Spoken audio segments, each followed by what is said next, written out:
बेटा अपनी माँ को वृद्धाश्रम छोड़ने जा रहा था।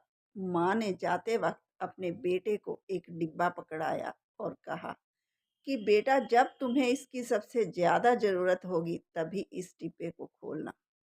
बेटा माँ को वृद्धाश्रम छोड़ आया और डिब्बे को एक जगह रख दिया। कुछ ही समय के बाद बेटा बहुत अमीर हो गया, कारोबार चलने लगा।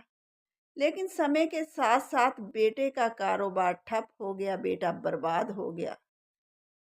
अब बेटा रोने के सिवाय उसके पास कुछ नहीं था। रोते रोते एक दिन उसे याद आया कि उसकी माँ ने वृद्धाश्रम जाते समय उसे एक डिब्बा पकड़ाया था और कहा था कि बेटा, जब तुझे इसकी सबसे ज्यादा जरूरत होगी तभी इस डिब्बे को खोलना। यही सोचकर बेटा डिब्बे के पास गया और कांपते हुए हाथों से उसने वो डिब्बा खोला। डिब्बे में कोई भी पैसा नहीं था, लेकिन एक मिट्टी का दिया और एक पर्चा था जिस पर लिखा हुआ था कि बेटा, जब सारी दुनिया तुम्हारा साथ छोड़ देगी तब तुम मेरी कब्र के पास आ जाना, ये दिया जला देना।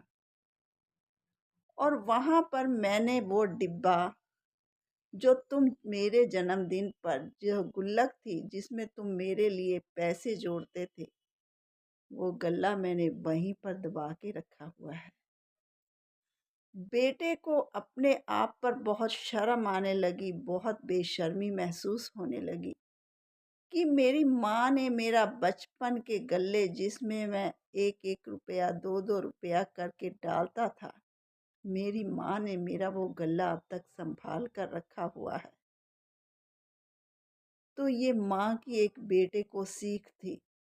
अगर आपको ये स्टोरी अच्छी लगी हो तो प्लीज़ लाइक, कमेंट और शेयर ज़रूर कर देना, क्योंकि कमेंट की तो कोई पैसे नहीं लगते हैं, ताकि हम आपको और ऐसी अच्छी अच्छी मोटिवेशन स्टोरियाँ लेकर आ सकें।